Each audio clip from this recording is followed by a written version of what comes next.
नमस्कार विद्यार्थी मित्रांनो, विदर्भ IAS अकॅडमीच्या या यूट्यूब चॅनलवर तुमचं स्वागत आहे।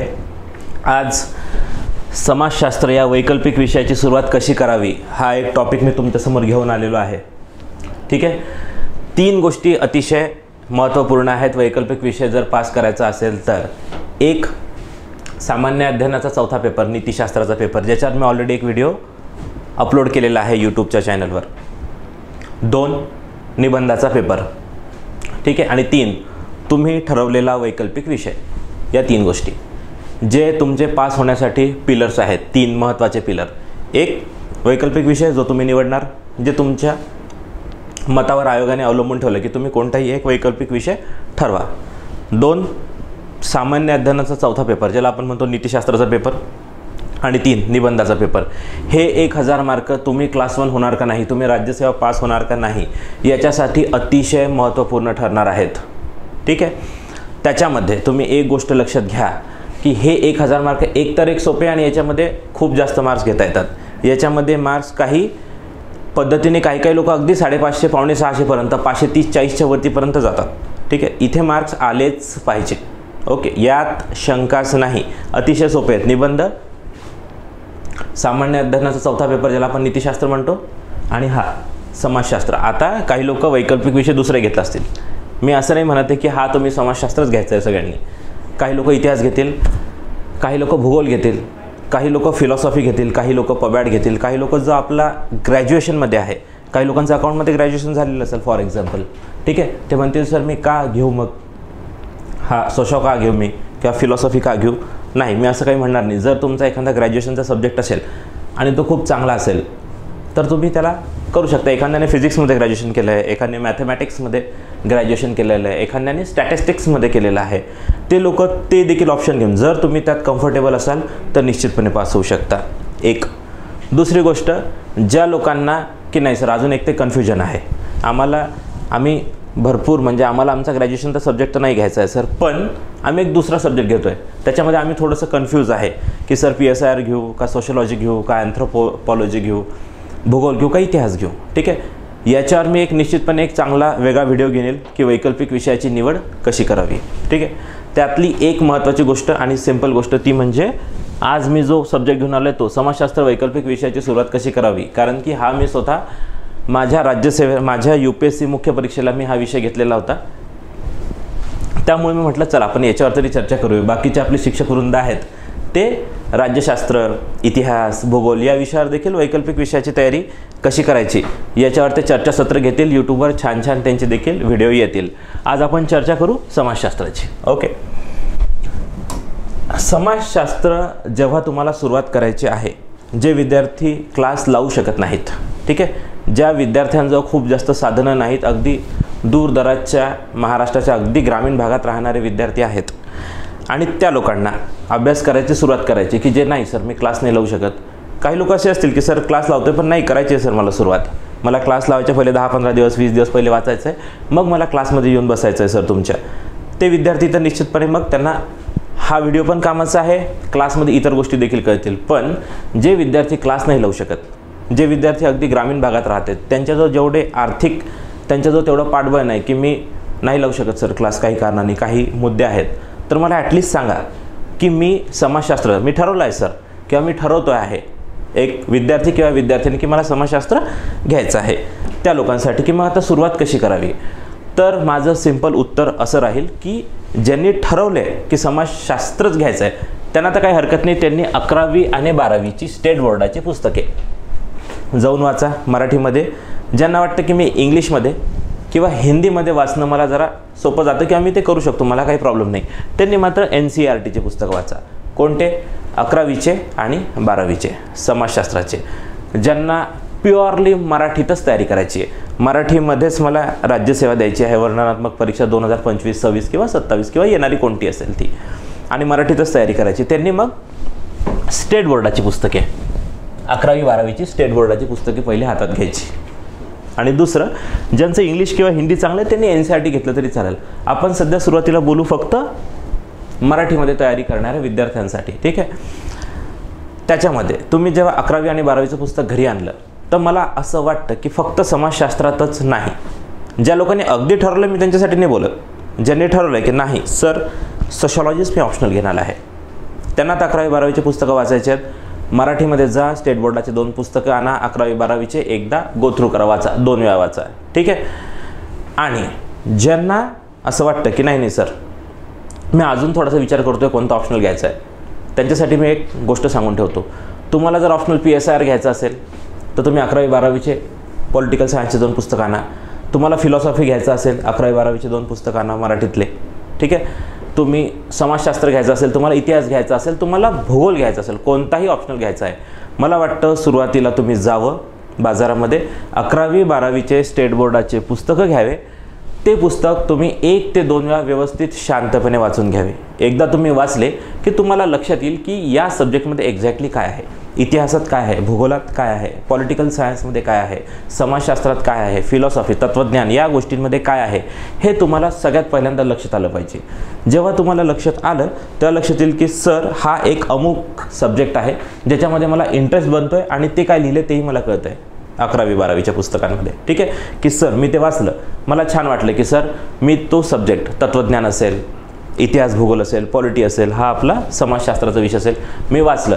एक ते 11वी 12वीचे 2 पुस्तकं वाचताना मला लक्षात पण आलं की हो मला समजतोय, ठीक आहे. एक आयडिया आली की मला हे समजतं आहे, मला अंडरस्टँडिंग पण होतं आहे थोडंसं, ठीक आहे. आणि वाचायला मजा पण येते, कारण की येणारे 6 ते 8 महिने तुम्हाला या गोष्टींचा अभ्यास करायचा, रोज करायचा. एखादा सब्जेक्ट जर अगदी इनिशियल स्टेजलाच तुम्हाला बोर होत असेल तर तुम्ही ऑप्शनल म्हणून खूप लॉंग टर्म 1, 1.5, 2 वर्ष त्याला सस्टेन नाही करू शकणार. त्याच्यामुळे कोणताही ऑप्शनल घ्यायचा असेल, आज तर मी तुमच्यासोबत जेव्हा डिस्कस करणार होतो तर एवढाच मुद्दा करणार होतो की समाजशास्त्राची सुरुवात कशी करायची, पण म्हटलं जाता जाता जेव्हा हा आपण मुद्दा घेऊ तेव्हा विद्यार्थ्यांना सांगून देऊ की जो पण ऑप्शनल घ्याल त्याचे पहिले 11वी 12वीचे पुस्तकं आणून तुम्ही वाचा. त्याच्यामध्ये पहिले इंटरेस्ट तुम्हाला येतो का नाही वाचायला ते बघा, आणि इंटरेस्ट आल्यानंतर तो तुम्हाला समजतो का नाही, ॲटलिस्ट तो जे पुस्तकात लिहिलं आहे ते तुम्हाला आयडिया येते का नाही, समजते, हो सर समजतं आहे, त्याच्यानंतरच तो ऑप्शनल पिक करा, ठीक आहे. आणि ज्या लोकांनी ठरवलं की नाही मला हा सब्जेक्ट घ्यायचा आहे त्यांनी देखील 11वी आणि 12वीचे 2 स्टेट बोर्डाचे मराठीतले पुस्तक आणून वाचायचे. ज्यांना इंग्लिशमध्ये वाचणं शक्य आहे, हिंदीत वाचणं शक्य आहे त्यांनी NCERT घ्यावं. ही झाली सुरुवात नंबर 1, ही झाली पहिली पायरी.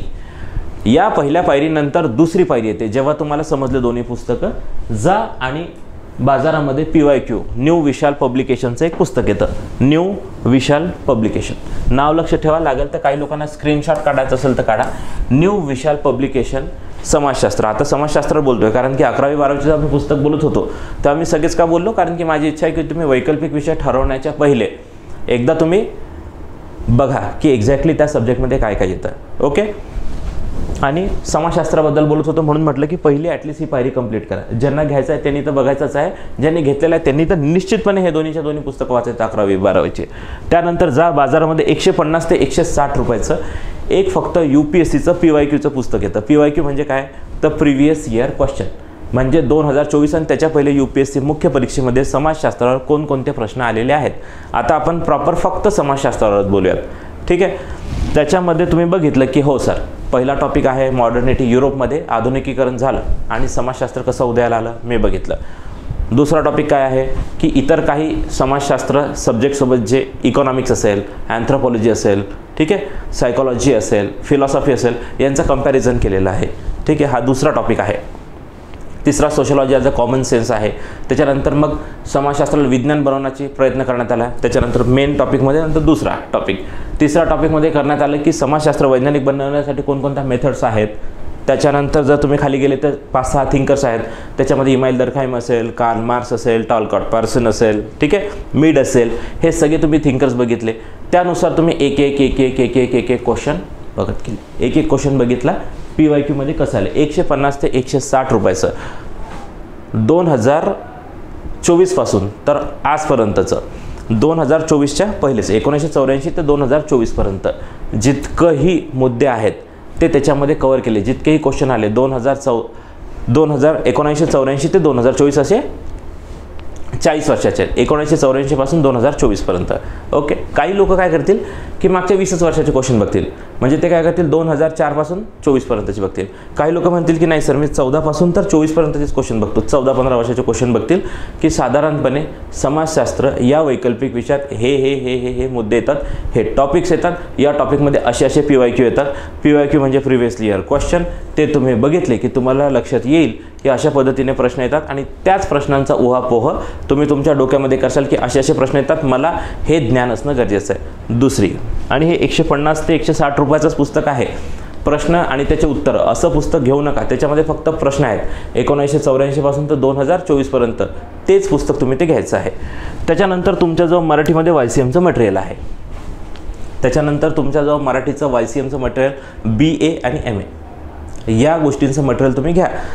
हे इंटरनेटवर किंवा टेलिग्रामवर वेगवेगळ्या चॅनल्सवर आरामात भेटून जाईल. यशवंतराव चव्हाण मुक्त विद्यापीठाचं समाजशास्त्राचं BA आणि MAचं, ठीक आहे, समाजशास्त्र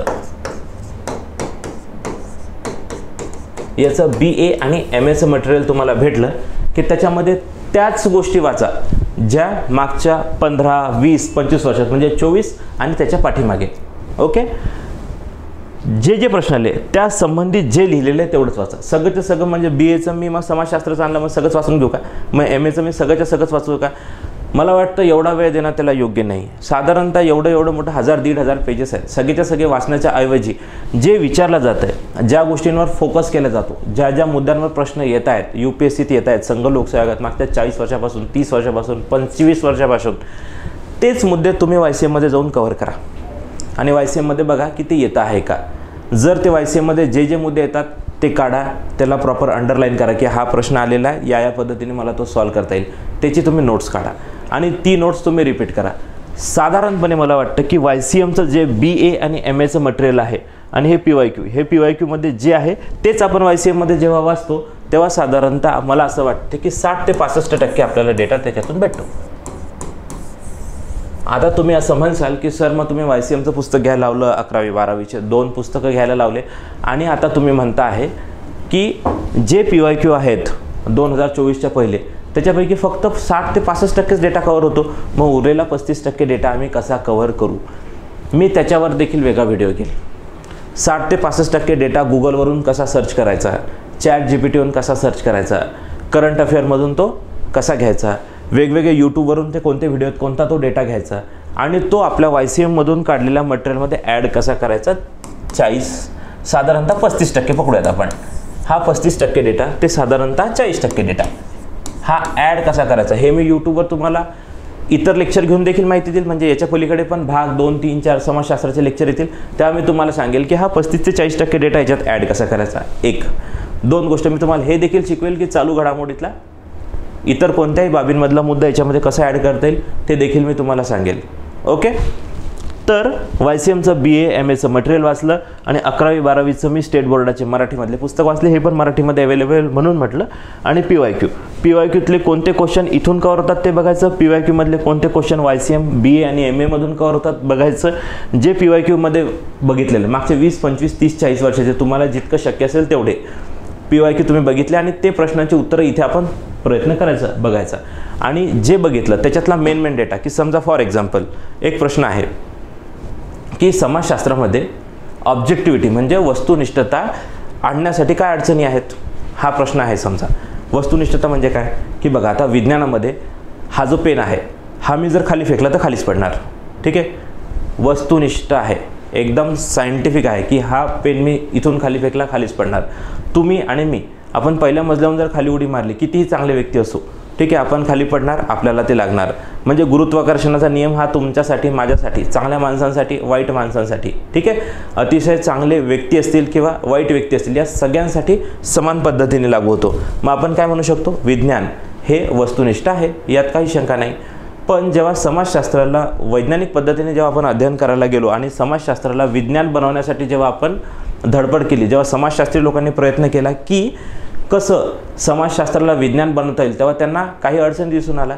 कारण मानवांमधले जे रिलेशन आहे, वैवाहिक बंधन असेल, सामाजिक बंधन असेल, कुटुंबामध्ये बंधन असेल, आपण एकमेकांशी जेव्हा बोलतो, ठीक आहे, तेव्हा एक गोष्ट लक्षात आली समाज वैज्ञानिकांना की ते तेवढंसं वैज्ञानिक होत नाही आहे जसं विज्ञानामध्ये होत होतं. की कोणताही व्यक्ती असो, चांगला वाईट असो, त्याने उडी मारली तो खालीच पडेल, हा पेन आहे मी धरला आहे हा खालीच पडेल. विज्ञानामध्ये वस्तुनिष्ठता मेंटेन करणं हे शक्य होतं. एखादा सिद्धांत सर्व जगात युनिव्हर्सली लागू व्हायचा, पण समाजात तसं व्हायचं नाही की ही गोष्ट झाल्यानंतर असंच होईल. तुम्ही मला गुड मॉर्निंग म्हटल्यानंतर मी देखील तुम्हाला गुड मॉर्निंग म्हणेल. रोज ठीक आहे की तुम्ही समोरून यायचे, मी पण समोर यायचं, आपण एकमेकाला गुड मॉर्निंग म्हणायचं. एखाद दिवस मी आलो आणि तुमच्या घरी काही भांडणं झालेले आहेत, मित्रांसोबत भांडणं झालेले आहेत, मैत्रिणींसोबत भांडणं झाले, मी म्हटलं गुड मॉर्निंग सर. मग तुम्हाला वाटतं की कसलं काय गुड मॉर्निंग सर, रोज रोज काय गुड मॉर्निंग लावलं, तर तुम्ही काही वाईट नाही आहे त्या गोष्टीमध्ये, किंवा मी पण वाईट आहे जर मी असं काही बोललो असेल. मी म्हटलं कसलं गुड मॉर्निंग रोजचं. काय झालं की माझ्या पाठीमागची परिस्थिती किंवा तुमच्या पाठीमागची परिस्थिती बदलली. रोज जे गुड मॉर्निंगला उत्तर गुड मॉर्निंग होतं ते आज नाही आहे, आज आपल्याला त्याचा राग येतो. म्हणजे सामाजिक रिलेशन, मी गुड मॉर्निंग म्हटल्यानंतर तुम्ही गुड मॉर्निंगच म्हणसाल याची शक्यता थोडी कमी होते, बरोबर. जे विज्ञानामध्ये शक्य आहे, एखादा लॉ युनिव्हर्सली लागू करता येतो, ठीक आहे, न्यूटनचे लॉ सगळेचे सगळे युनिव्हर्सली लागू होतात, ते आपल्या समाजशास्त्राला दिसत नाही. समाजशास्त्राला विज्ञान बनवण्यात अडचणी दिसायला लागल्या. समाजशास्त्रामध्ये ही वस्तुनिष्ठता मेंटेनच करता येत नव्हती. मग समाजशास्त्रीय लोकांनी विचार केला, समाजशास्त्रामधल्या तज्ज्ञ लोकांनी विचार केला की मग होत तर नाही आहे समाजशास्त्रामध्ये वस्तुनिष्ठता जशी विज्ञानात आहे तशीच्या तशी तर मेंटेन नाही करता येत आपल्याला. मग आपल्याला काय करता येईल, तर समाजशास्त्रामध्ये वस्तुनिष्ठता मेंटेन करण्यासाठी विविध गोष्टींचा त्यांनी अंगीकार केला. जसं एखाद्या गोष्टीकडे एकदम नॉन बायस नजरेने बघणे, बरोबर. या पद्धतीने त्यांनी सुरुवात केली, वेगवेगळ्या टेक्निक्स आणल्या, मेथड आणल्या. तरी पण समाजशास्त्रीय लोकांना तितकी वस्तुनिष्ठता जितकी विज्ञानात आहे, जितकी फिजिक्समध्ये आहे, केमिस्ट्रीत आहे, बायोत आहे, तेवढी समाजशास्त्रात मेंटेन नाही करता आली. वस्तुनिष्ठता मेंटेन करण्यासाठी काय अडचण आहे आणि वस्तुनिष्ठता मेंटेन करण्यासाठी तुम्हाला काय करावं लागेल, हे दोन मुद्दे आहेत ज्याच्यावर सतत या PYQमध्ये प्रश्न येतात. या PYQमध्ये सतत प्रश्न येतात की समाजशास्त्राला जेव्हा तुम्ही विज्ञान बनवता तेव्हा तुम्हाला वस्तुनिष्ठता मेंटेन करायला एक ते एक अडचण जाती, बरोबर. होतच नाही, कधी होते तर त्यालाही थोडंसं अडचण जाते. तर ही अडचण दूर करण्यासाठी तुम्ही काय करसाल, हे प्रश्न सतत PYQमध्ये येतात. मग जेव्हा तुम्हाला ही गोष्ट लक्षात आली या PYQमध्ये, तर त्याच्यानंतर तुमची गोष्ट दुसरा टप्पा होतो की समाजशास्त्रामध्ये वस्तुनिष्ठता का मेंटेन होत नाही, ते तुम्ही 11वी आणि 12वीच्या पुस्तकात बघा. जर तुम्हाला दिसलं तर छान, नाही दिसलं तर तुम्ही YCMच्या BA आणि MAच्या मटेरियलमध्ये जाऊन बघा की समाजशास्त्राला जरा आपल्याला वैज्ञानिक बनवायचं आहे आणि समाजशास्त्राला जर वैज्ञानिक बनवायचं आहे तर वस्तुनिष्ठता असणं आवश्यक आहे. आणि वस्तुनिष्ठता असणं आवश्यक आहे आणि जी विज्ञानासारखी होत नाही, तर अडचणी काय आहेत आणि आपल्याला काय समाधान करता येईल, हे दोन मुद्दे आहेत. पुन्हा मी सांगतो, रिपीट करा, बघा, लागल तर हा व्हिडिओ थोडासा मागे घेऊन समोर न्या.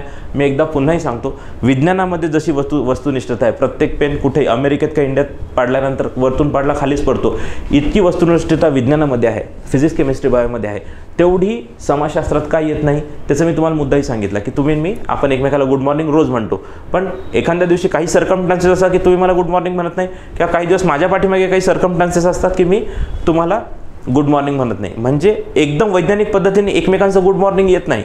समाजशास्त्रीय लोकांना जेव्हा लक्षात आलं, समाज वैज्ञानिकांना, की असं होतं आहे, तर मग समाजशास्त्राला का वैज्ञानिक बनवता येत नाही आणि वैज्ञानिक बनवण्यासाठी आपण अजून काय करू शकतो, समाजशास्त्राला कसं वस्तुनिष्ठ आपण बनवू शकतो, यासाठी चर्चा चालू झाली. आणि त्याच्यावर खूप प्रश्न, समाजशास्त्राच्या जर तुम्ही सिलेबस जेव्हा डिकोड करसाल तर दुसरा topic sociology as a science, याच्यामध्ये हे प्रश्न येतात की समाजशास्त्राला कशा पद्धतीने वैज्ञानिक करता येईल, वैज्ञानिक करण्यासाठी काय अडचणी आहेत आणि तुम्ही काय करसाल, हे मुद्दे या PYQत तुम्हाला दिसले. हे PYQ तुम्ही बघितलं 11वीत आणि 12वीत असं काही मुद्दे भेटत आहेत का, तुम्ही जाऊन बघा. 11वी आणि 12वीचे स्टेट बोर्डाचे मराठीतले पुस्तकं आणले, तुम्ही नंतर बघा की हो वस्तुनिष्ठता मेंटेन करता येते का नाही समाजशास्त्रात, नसेल करता येत तर काय करता येईल आणि काय करता येईल, याच्या पलीकडे पण आपण जाऊन काय करू शकतो, आपल्या मनातून काही विचार आले पाहिजे. हा मुद्दा जर 11वी 12वीच्या पुस्तकात कव्हर होत नसेल तर जा YCMमध्ये BAच्या मटेरियलमध्ये जा, YCMच्या MAच्या मटेरियलमध्ये जा, तिथे जाऊन बघा की समाजशास्त्रामध्ये वस्तुनिष्ठता मेंटेन का होत नाही. वस्तुनिष्ठता मेंटेन जरी होते तर ते अर्धवटच का होते. वस्तुनिष्ठता मेंटेन करण्यासाठी समाजशास्त्री म्हणजे समाज वैज्ञानिकांनी आजपर्यंत काय केलं आहे आणि मला काय करता येईल, हे थोडंसं तुम्ही गुगल करा. याच्यामध्ये तुम्ही गुगलचा मज्जा पूर्ण घेऊ शकता, गुगल वापरा, ठीक आहे. याच्यामध्ये गुगल बघा आणि गुगलमध्ये जाऊन तुम्ही विचार करा की मी कशा पद्धतीने, म्हणजे तुमच्या मनातून काही येत असतील की समाजशास्त्राला कसं वस्तुनिष्ठता बनवता येईल, काय काय मुद्दे केल्यानंतर समाज जरा एकदम वैज्ञानिक पद्धतीने बिहेव करेल, मी काय करू शकतो. हा मुद्दा तुमच्या मनातून आला तर फारच छान, नाही आला तर तुम्ही गुगल सर्च करू शकता, ChatGPT सर्च करू शकता, काही चालू घडामोडीमधले उदाहरणं तुम्ही तिथे वापरू शकता.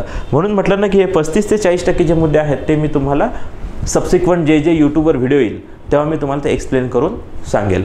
निश्चितपणे या सब्जेक्टमध्ये असं फारसं काही कठीण नाही आहे, ओके, खूपच काही कठीण असा हा सब्जेक्ट नाही. सुरुवात करताना फक्त आपल्याला गरजेचं आहे की त्याचे 11वी 12वीचे 2 पुस्तकं वाचा, स्टेट बोर्डाचे मराठीतले वाचा. ज्यांना NCERT वाचायचं त्यांनी निश्चितपणे NCERT वाचा. स्टेट बोर्डाचे जेव्हा तुम्ही पुस्तक वाचले त्याच्यानंतर विशाल पब्लिकेशनचं 150 ते 160 रुपयाचं फक्त मागच्या 40 वर्षाचं म्हणजे 1984 पासून तर 2024 पर्यंतचे सगळे पेपर तुम्ही UPSC संघ लोकसहाय्यक मुख्य परीक्षेचे जाऊन बाजारातून विकत आणा. साधारणतः एवढं एक 150 पेजेसचं जाडंसं पुस्तक येतं, 160-70 रुपयाचं पुस्तक तिथे जाऊन घेऊन या. प्रत्येक टॉपिकवर काय काय प्रश्न येतात ते बघा. त्या प्रश्नामध्ये थोडीशी थीम आयडेंटिफाय करा की हे विचारतात. सोशलॉजी सायन्समध्ये वस्तुनिष्ठता विचारतात, कधी फॅक्ट विचारतात. सोशलॉजीला सायन्स बनवण्यासाठी काय काय मुद्दे विचारतात. तुम्हाला लक्षात आले की हे 3-4 मुद्दे येतात. हे 4 मुद्दे 11वी 12वीच्या पुस्तकात पहा आणि नंतर YCMच्या BA आणि MA मटेरियलमध्ये बघा आणि तेवढ्याच तुमच्या नोट्स बनवा. तुमच्या नोट्सच्या 100, 200, 250 पेजेसमध्ये त्या असल्या पाहिजे. त्याच्यानंतर 30-40% मटेरियल तुम्ही करंट अफेअर, गुगल, ChatGPTवरून कसं घ्यायचं त्याचा एक मी निश्चितपणे वेगळा व्हिडिओ आणेल. निश्चितपणे हा व्हिडिओ तुमच्यासाठी उपयोगी ठरलेला असेल. निश्चितपणे तुम्हाला याच्यात चांगले मार्क्स घेण्यासाठी ह्या गोष्टी गरजेच्या असतील. सुरुवात करा. खूप चांगले मार्क येतात या सब्जेक्टमध्ये. 280-300 पर्यंत भरपूर विद्यार्थी 2025च्या वर्णनात्मक परीक्षेत असतील. धन्यवाद विद्यार्थी मित्रांनो.